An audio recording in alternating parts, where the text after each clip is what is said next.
Well, I'm a fan of the show. I've been watching it since the first season. It instantly spoke to me because who have friends that are your music fans with, and you go talking way deep into it. You'll run everyone else out of the room because no one cares.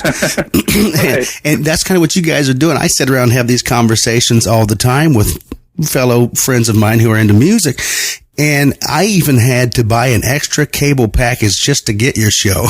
And it's a pretty crappy package too, by the way. That VH1 Classic is the only thing in it that I was after, but it was worth the extra $10 a month to be able to sit in on your guys' conversation and learn some things as well.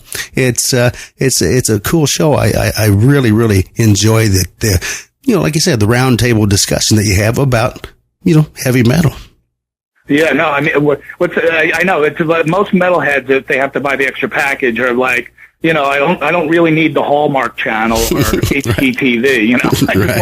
I just want to see this metal show, and it's so cool. But yeah, it's like we just sit around and BS about music. I mean, speaking of Dokken, it was so cool for us to reunite George and Don. Mm-hmm, exactly. On TV for the first time in forever, and the interview was hysterical because George basically starts it out by saying, the record company made up that whole thing about Don and I, being at each other's throats all the time and not getting along or not liking each other. And then they proceeded to argue for the entire half hour. So I couldn't believe I seen that show. Like I said, I watched the show where George said people screamed for him louder, and that used to piss Don off. I thought that was a cheap shot. All of a sudden, I'm surprised he took it. Well, but that's so what I mean. well. He starts the show off by saying their rivalry was all made up, but you can see it happening the entire show. They were like an old married couple, and. But I think those guys are going to be able to put things past and give it another go, which would be really cool. Well, like I said, fan of that metal show. Great stuff. Appreciate what you do on there. Thanks for coming to Inside Heavy. And just real quick, I want to ask you one more thing. On your show, you guys talked about Crocus and their last CD just came out. And I got the feeling you didn't think it was that good. Yeah, and I was sad because I really wanted to like it. I love bands, classic bands that have made like iconic albums. Mm-hmm.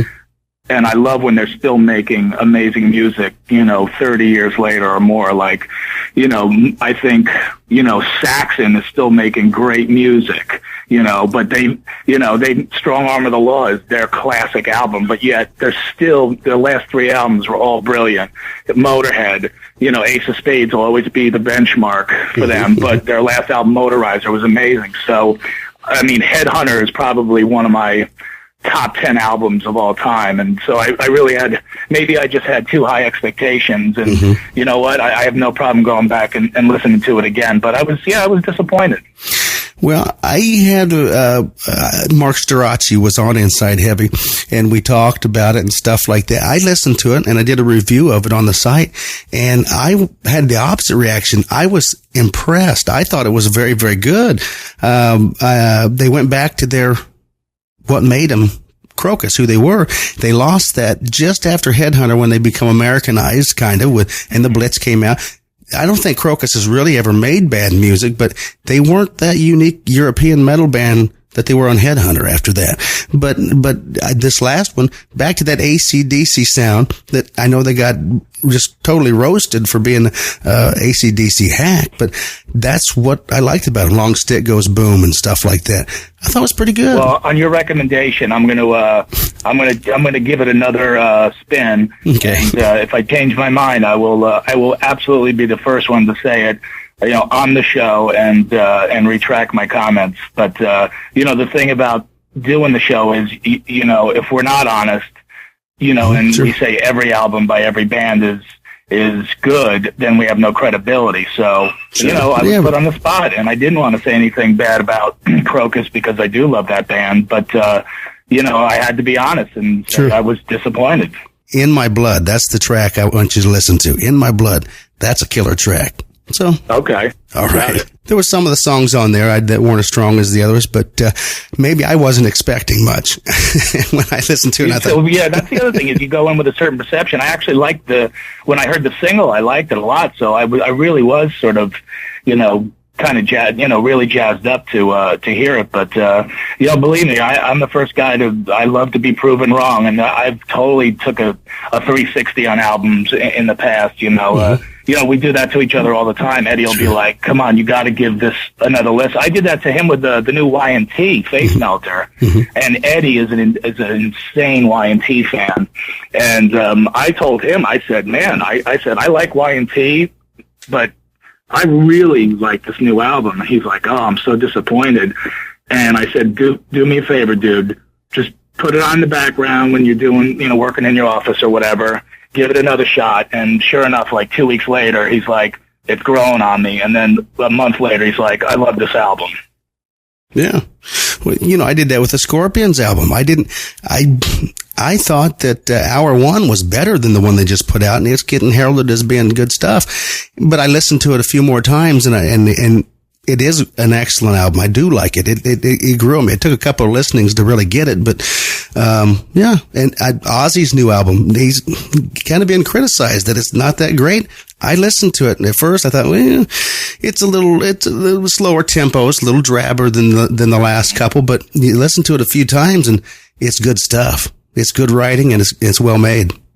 Yeah, I agree with you on both of them, and I'm a massive Scorpions fan, and you know what? I'll always love everything that they do, because I actually had the honor of having drinks with those guys in Los Angeles about a year ago, and right before the album came out, and we were sitting at the table, and Matthias looks over my shoulder and he starts going, Pamela, come here, Pamela, I want you to meet some people." And Jim and I and Eddie turn around, and standing right behind us is Pam Anderson. Oh. And we were just, we were like Ralph Cramden, humming. We didn't even know what to say to her. And she had no idea who we were or anything, and we're just like sitting there drooling. And so, I thank the Scorpions very much for introducing me to Pam, because, you could say what you want about her. Some people say she's hit the wall. You know what? If I'm a 40-year-old woman, I look like that fine. I hit the wall then. I mean, she still looks amazing. Absolutely, I'll bet. Don Jamieson, check out his new comedy album coming up, I assume maybe in the first or second quarter of 2011. And it's going to come out in April on Metal Blade Records. I don't have a title for it yet, but if you'd be willing to have me back on, absolutely. Closer to the date, we'll get you some clips, and we'll play some. We'll do a little follow up. We'll talk about the new season of that Metal Show, and we'll do our metal hang again, man. I appreciate it. Sounds great. Thanks for spending time with us on Inside Heavy, and good luck. Thanks, brother. There you have it. Don Jamieson from That Metal Show. Watch for his new CD on Metal Blade Records in 2011. If you want a taste of his prior material, check out a CD he did with his buddy Jim Florentine called Terrorizing Telemarketers. It's a scream front to back. My thanks to Don Jamieson for joining us right here on Inside Heavy and talking about the upcoming CD and, of course, our favorite topic, heavy metal. Thanks for joining us, everybody. Until next time, God bless and take care.